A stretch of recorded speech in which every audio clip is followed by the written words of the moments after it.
Hello and welcome to the I Am Woman project, where every week we have deep, thought-provoking and interesting conversations with thought leaders, change instigators, rule breakers and creative minds who think differently, sparking creativity and inspiration.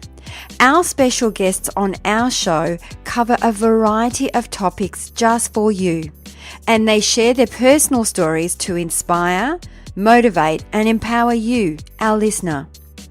The I Am Woman podcast is produced for your enjoyment, and show notes are found at www.catherineplano.com. Come back often and feel free to add the podcast to your favourite RSS feed or iTunes. All links are in the show notes. Now let's get into the show.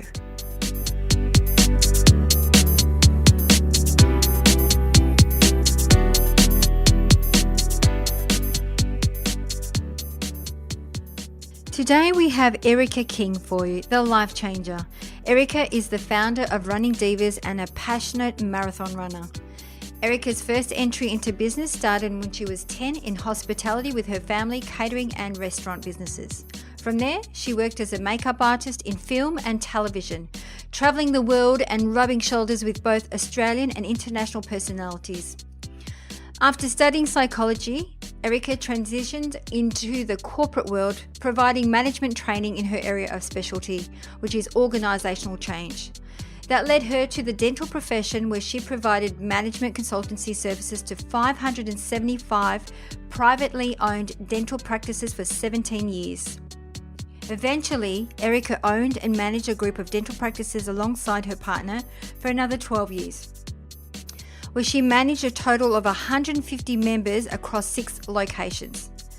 It was during this last phase of her dental career that ended in 2016 that Erica decided to follow her passion and commit 100% of her time to making a real difference in women's lives with running.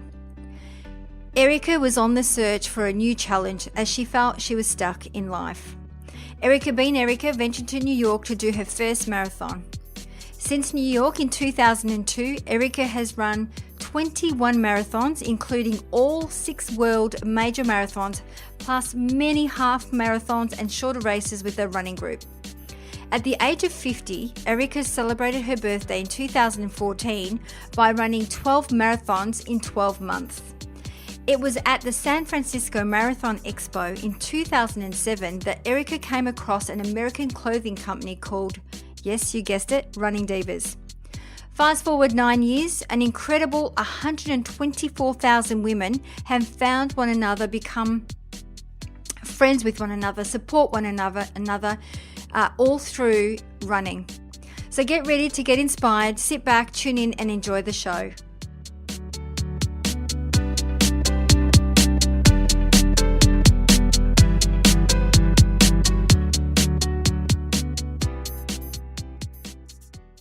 Welcome to the show, Erica King. How are you today?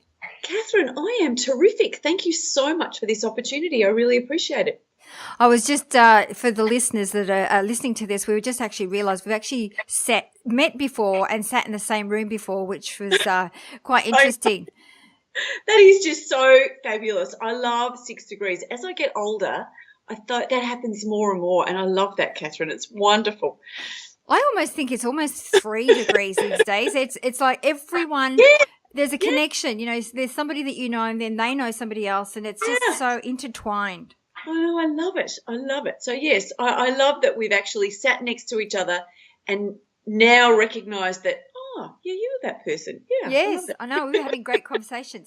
Yeah. So, Erica, for our listeners, why don't you maybe tell us just a little bit about you and your amazing company, Running Divas? Okay, well, Running Divas really, Catherine, started as a complete hobby because my corporate world was super stressful. I've had my own businesses for a really long time, lots of staff, 24/7. As we all know, when we have our own businesses, it never actually turns off.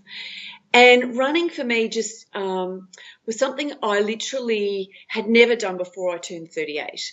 I was not particularly athletic. In fact, the funny story that my sister and I always laugh about is I used to forge my mother's signature to get out of PE at school. So I actually have zero athletic ability, but a huge amount of determination, and I love a challenge. So I was kind of getting to that age of 38, steering the barrel down 40, and thought, okay, I'm not really kind of where I want to be, and I want a challenge, like something I've never really done before. And for some reason, I can't even tell you how, I just thought running's going to be my challenge. And I thought, well, I'm going to run, it better be a decent challenge. So what's the hardest thing in running I could think of? Well, it's got to be a marathon. All right, so, if it's going to be a marathon, then I better run it somewhere really fabulous. So I thought, well, where's kind of unbelievable? New York, right. So that was it. So the beginning of 2002, I thought, I am going to run that New York Marathon in November of that year. And it honestly, Catherine, it took me 10 months. I could not run 100 metres without kind of just dying. And then when I crossed that finish line for the first time and I finished that goal, something changed in me, which I've since seen over and over and over again with Running Divas, is you set a goal that seems like massive and, oh, my God, am I ever going to get to this goal? And then when you cross that line and you achieve that goal, it was like, oh, my God, look, I can actually achieve anything. Because that to me was pretty insurmountable when I began. And it was just, I'd slogged it out on my own. There wasn't a lot of training available. I tried to find information on the internet and so it was really something that then totally came out of my passion, that feeling of, wow, this is pretty special. And wouldn't it be nice if more women could share that experience? So why not, just for fun, I'll put up a website and put up a bit of information that I found helpful. And that's really how Running Divas started 6 years ago. Wow. Completely as my hobby. That's amazing. And now it's a booming business. Now it's my full-time focus, and I feel so blessed to be 52 and just absolutely living this fantastic opportunity to make a real difference in women's lives. It's such a privilege. It's such an honour. I love it every day. It's fantastic. Yeah, I think we had a chat the other day when I was saying that I actually used to run a lot, and I was the same as you. Mine was walking around the park with a friend of my sister, and it was just walks, and then walks turned into running. And what I found really hard was there wasn't a lot of information then either. And what was difficult for me was the breathing part. I found it really hard I was out of breath all the time. And it wasn't until, because I also did Oxfam. One of the huge challenge. Well done. I know, I did about 4 or 5 times. I can't remember now. I lost count. But wow. But I remember a gentleman, a friend of mine, just said, you've got to breathe out more than you breathe in. And when he taught me that technique, it changed my life. It changed the way I was running. It changed everything. Yeah, it was great. It was really good. But and what I then used to do is I used to set goals doing those fun runs, which I used to sign up for, because it was always something I looked forward to, which I absolutely loved. Well, and just that, having a goal and then getting on the start line and realising that, anybody can do this. Like, you don't have to be a certain age, a certain body shape, a certain fitness level. Like, everyone's out there giving it a go, and I just love that. I think that's really good about running. So talk us through exactly the Running Divas. Like, what exactly is it? Like, how do people, for our listeners, do you catch up and do runs together? What exactly is your business all about?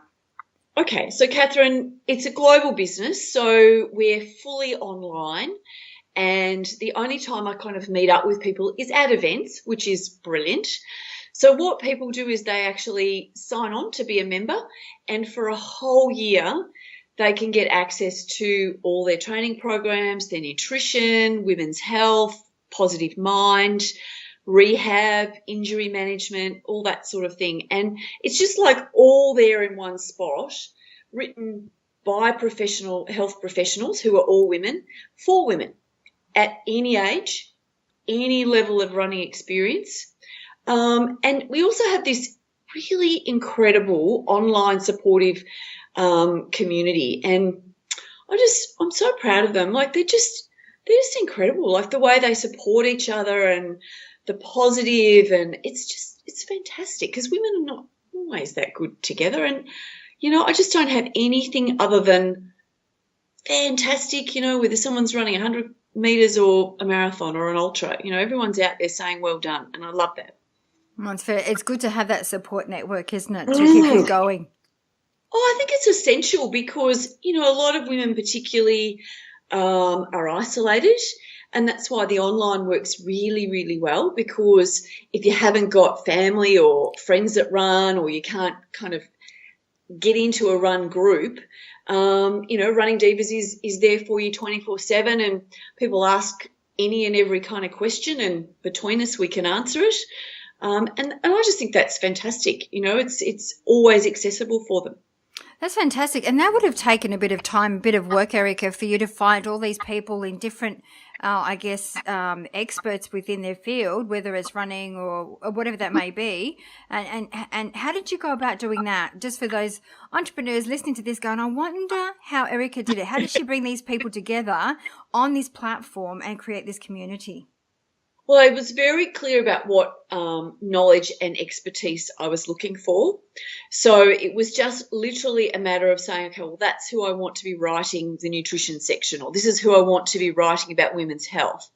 And I actually used a fantastic online platform which put a call out and found these incredible women who just blew me away. And so, like anything, like a job interview, you have a phone call or a Skype and work through it. But, that took a few months, but it was definitely worth, sorting through and really finding not just people with the skills and the knowledge, but also the passion to share that knowledge and skills, because I think that's also really critical with how it's delivered, So women who really understood what I was trying to achieve. And so, I feel really blessed that I took that time to really find the right people. That's awesome. And then for our listeners, I'm also thinking for them, because obviously you're launching your new website today. And so for our members and for our listeners to join as a member, so what they will get out of is obviously the community, so they'll have the support and they'll have access to all this information. Is this like written access, like articles? What else will be available as part of for them to join your the membership? So they'll be able to download training programs, and those training programs include all of the strength components, so all the different levels of strength training, because I don't believe that you should just run. I think you need to mix it up a little bit to be, really good, fit and strong. And then they'll be also able to download, so there's videos, positive mind. So a lot of us get a little bit stuck sometimes, and that little negative voice comes in and says, oh, don't be stupid, what are you doing? So they'll actually be able to watch a video and really tune into their own channel and feel good about who they are. And then there's a huge amount of articles. So, and we'll also have webinars that they can tune in as members, and workshops I'm having around Australia next year, which will be super exciting. Very exciting. So what kind of workshops, if you don't mind me asking? I'm really going to show people how to run properly. So good run technique. And running, warming up properly, because I think that's where we all make a mistake, myself included, that you sort of just go, oh, I haven't got time for that extra 5 or 10 minutes to warm up, and to be able to know how do you actually have good technique, what's working for you, what's not working for you. And then if you've got a goal, planning for that run goal, and then what do you need to be thinking about? So what's sort of the right race for you, and what do you need to be considering? And we'll tap into a little bit of nutrition, and it'll be very interactive, because there'll be just small groups, only 20 people, and so there'll be lots of opportunity to sort of interact and ask questions and learn face to face, which I'm really looking forward to, because I've not done that for Running Divas before, which is great. That sounds like fun. Sounds very exciting. Excuse me. So, what are your tricks for? Because we all have those moments where we can't be bothered, Yes. and your that We inner do. mind's like, make up excuses. It's too cold. It's too this. What is Yeah. your trick to get past that? I got two tricks that work every time. The night before, I have all my stuff laid out.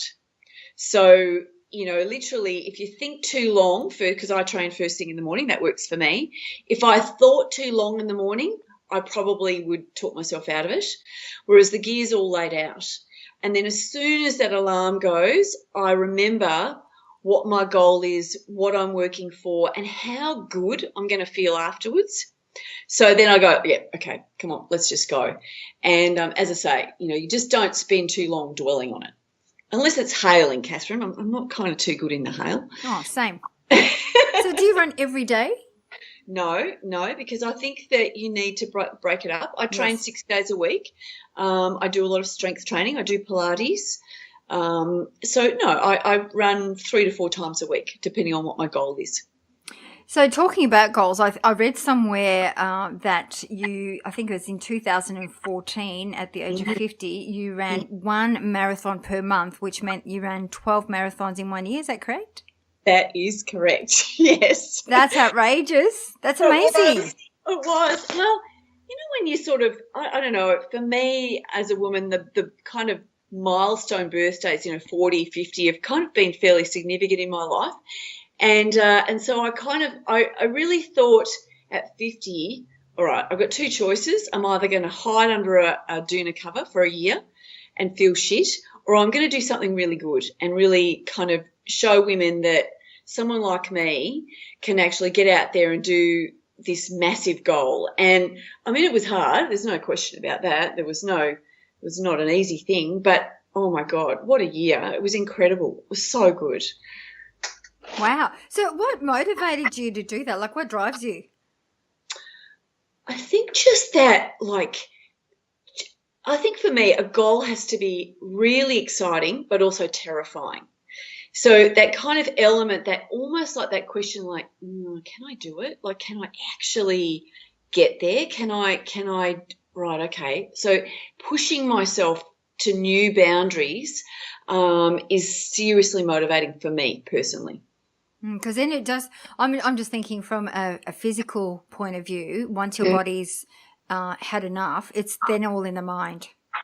Totally. Yeah. Well, anyone that's run any kind of distance, I mean, you would have found that with Oxfam. Yes.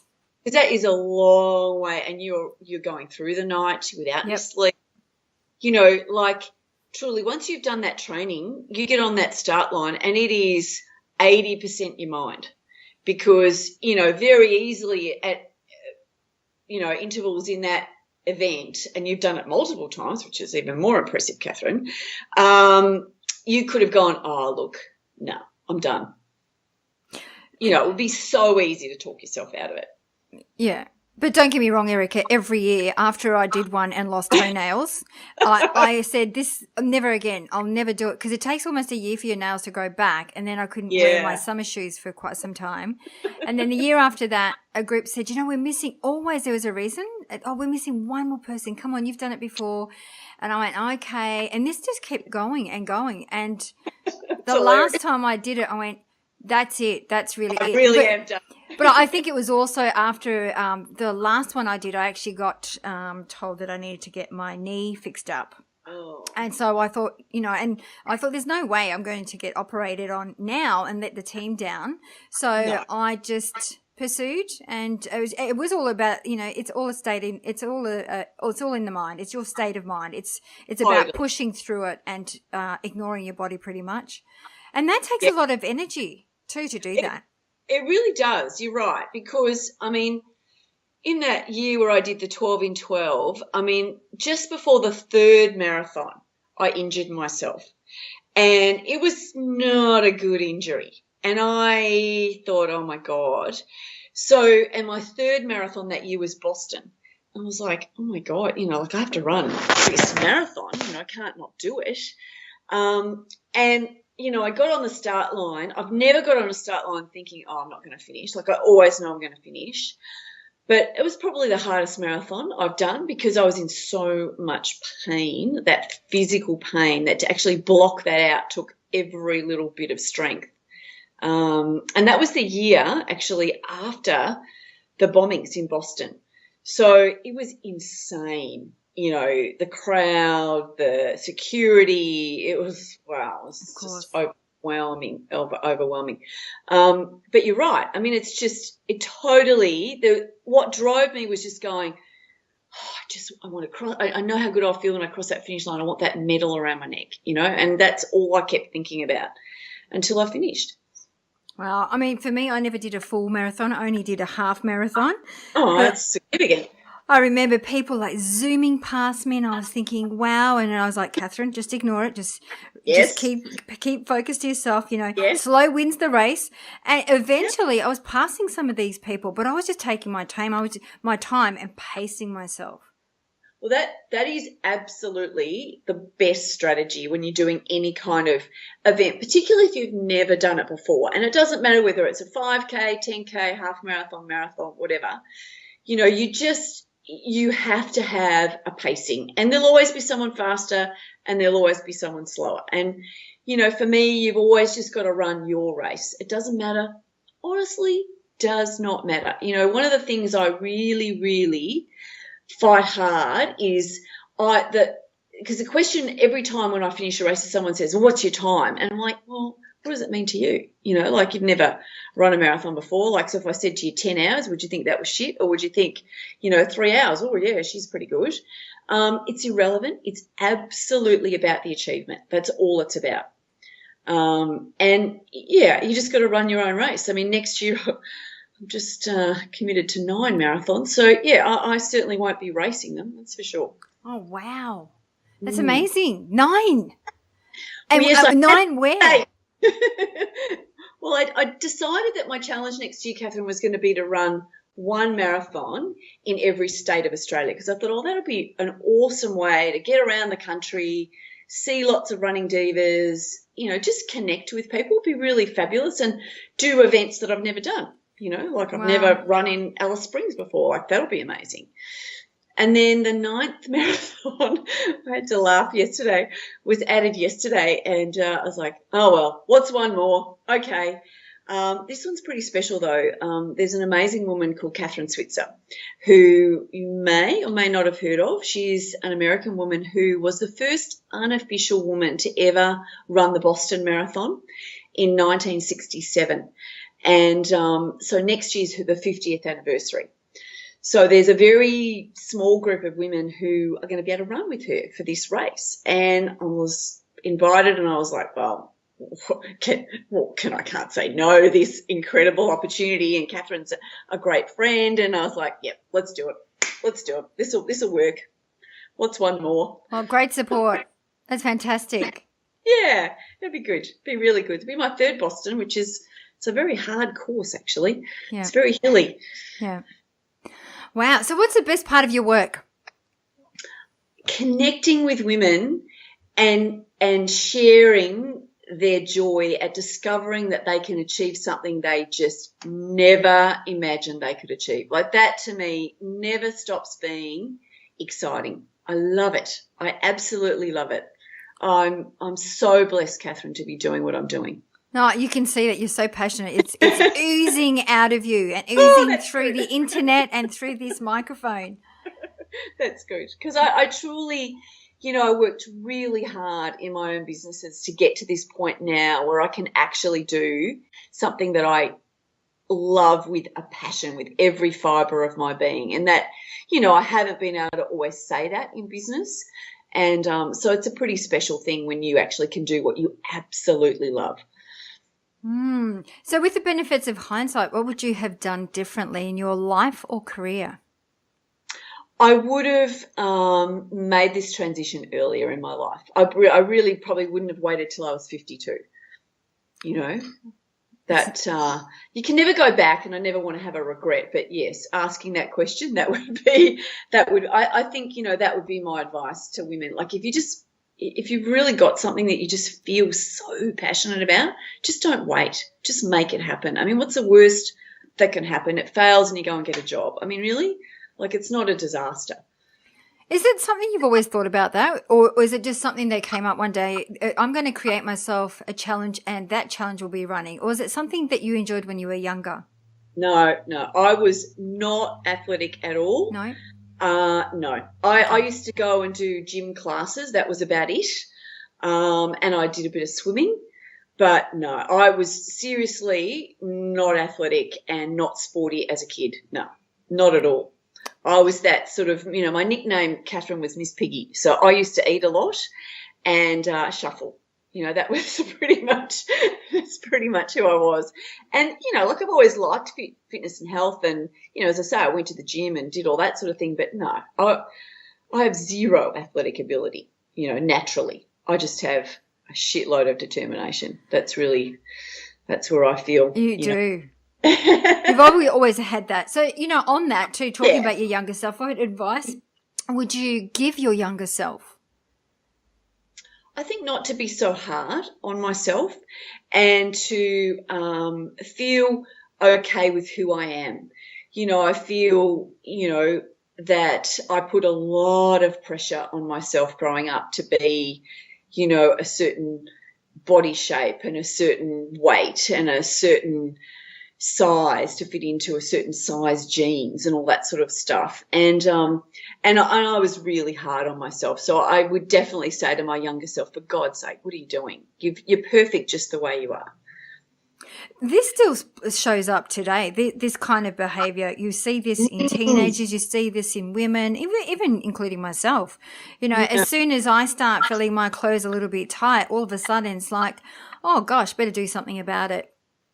And I think it's that. It's that image that you want to keep of yourself as well.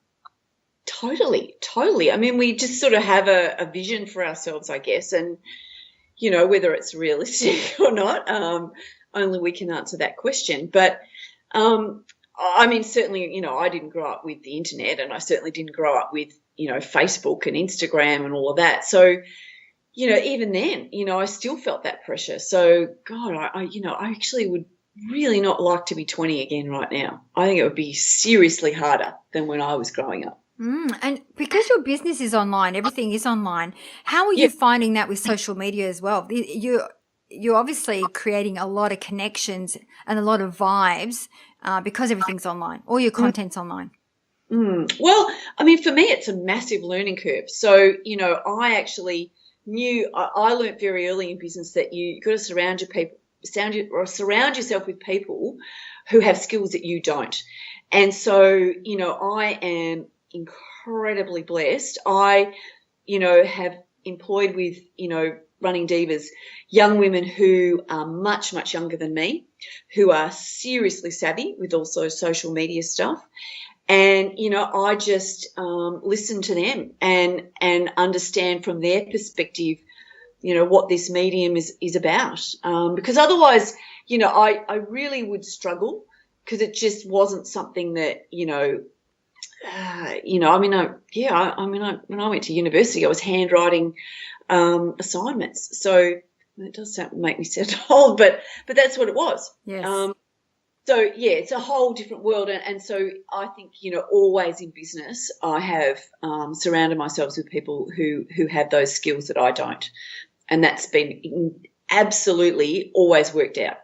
Yeah, I agree. I think, you have them part as your team because I'm not an expert in social media or anything like that. So for me, I outsource that because they know more about it than me and I have no idea when it comes to social media. But then it's one of those things that I didn't grow up with either. No. And I think though the thing in business, Catherine, is you would find you still need to be really clear about what you want to achieve and the image that you want to project. Because, in having that different perspective, I don't personally believe it's exciting to see a picture of me having a cup of coffee in a cafe.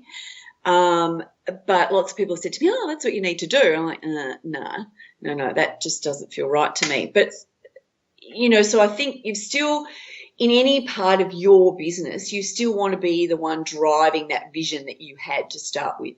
Oh, always. I mean, even with Yeah, social media, I write all the yeah, content and everything. Absolutely. They do all the posting and all that yeah, stuff. But it's yeah, still my vision. Absolutely. I just don't yeah. know. I don't do the back end stuff, I guess. No, no, no. I see emails from my IT to my comms Yeah. person, and I'm like, oh my God, this could be in Swahili for all I, Yeah. understand. It Yeah. doesn't make sense to me. But yeah, thank goodness there are people who are totally tuned into that channel because, yeah, I would not be able to do it myself. That's for sure. Yeah. I have to say, the other thing that I was really impressed with, Erica, is all your credentials. Wow. I mean, I how love did you it. have the time to do all of those, as well as business and doing your marathons? I was looking, they go, my golly gosh. Well, I am one of those women who loves to cram stuff in. And so, I mean, I never had the luxury of going to university only. I was always working full time and going to uni. It's the same, any course I've done, I've just done it nights, weekends, whatever, because I just love to learn. So it's like anything, isn't it? I mean, if you really want to do it, you will find a way to do it. And for me, it was important. So I would just make the time. And I don't have young children. So I think that was a balance, that I had that extra time. Because, being a mum was not something that, happened for me in my life. So I think that, I just made sure I used that time for the best benefit that I could. Yeah. Done well. No, So, thanks. Erica, we always ask our women of inspiration to pick one word that best describes your personal brand. So, what would be that one word? Life-changing. Oh, life changing. I like that. Yeah. Life changing. Maybe if you deep dive into that a little bit to just to give us some insight. Well, I think because to actually set a goal, and using running as the goal, it does absolutely, to achieve that goal, change a woman's life like nothing I've seen with my running divas or for myself personally. And it has that wonderful ripple effect around that person's circle, their family, their friends, their work colleagues. And it's so positively life-changing that you just can't ignore that. I mean, it really does change the way someone looks at themselves, the way they look at the world, the way they assess what's possible and not possible. It changes their negatives into positives, and they take control of their health, and that's just incredible because it doesn't, I think health is a real leveler in life. It doesn't actually matter who we are, what age, to be healthy is wealthy, like you cannot put a price on that, having good health. And for a lot of women using that running as a goal, it changes their lives and helps them to be healthier. And then they set great examples for their family members and their kids and their communities and their work colleagues. So yeah, life changing is absolutely running divas. That is what we do. I have to agree with you. I think that when I run, I feel less stress. I feel more relaxed. Therefore, I'm not as agitated, and then everything, it has a ripple effect in my environment. So you're right. Yeah. Yeah. I mean, my staff, when I was full time in my own business, they would say to me, "You haven't run today, have you?" I'm like, "What? What? What do you mean?" They could tell. My mood was completely different. Completely different. Yeah. So true. Mm. So, Erica, as we wrap up the show, we always ask our women of inspiration to leave 3 golden nuggets for our listeners. So, what would be those 3 golden nuggets that you would like to leave for our listeners? The first one, Catherine, is that there are no limits to what you can achieve. The limit is in our minds and in ourselves. So that's my first one. The second one is just don't wait to find and live your passion. And the third one is that we are so much more capable of, than what we think we're actually. Let me say that again. We're capable of way more than we imagine for ourselves. We limit ourselves so enormously. So, yeah, they would be my 3 golden nuggets, Catherine. Oh, I love them. I have to agree with all of them too. It's so true. We get in our way all the time. Always. Yes. Always. That little negative that goes, no. Yes, is my absolute everyday mantra because I choose to be happy every day, Catherine, and it is a choice. So true. It is a conscious choice. Yeah. Oh, it's gorgeous, gorgeous, gorgeous. So, Erica, how do our listeners find you? They go to runningdivas.com.au or on Facebook, Running Divas, and they will see and hear and listen and share. And, the more they can tell me what they want, the more I will be absolutely out there trying to give women as much as they possibly can in terms of support to achieve that running goal that they have sort of had niggling away there in the back of their minds. Sounds amazing. Amazing work. And I highly recommend for our listeners to jump on and join the membership. I think it's a great way to create or set yourself some goals for the new year. You've got perfect, great community and great resource of information as well. Thank you. I'm really proud of myself and my team. So we'd love you to join us and have some fun too. That's the most important thing. Thank you so much for your time and energy. You're just beautiful. Thank you. Thank you, Catherine. I really appreciate the opportunity. Thank you so much. You're most welcome. That brings us to the end of another episode. I hope you enjoyed the show, as it is my mission to reach out and inspire as many individuals like you. And one of the best ways to help us achieve this goal is by giving us a good review on iTunes. It's easy and it only takes about 10 seconds. If you have any questions or special guests that you would like to hear from, please send us an email to support@catherineplano.com.au and we will get right back to you. You can also follow us on Instagram, Twitter or Facebook @Catherine Plano. That's it for now. Thanks for listening. Until next week, please take care.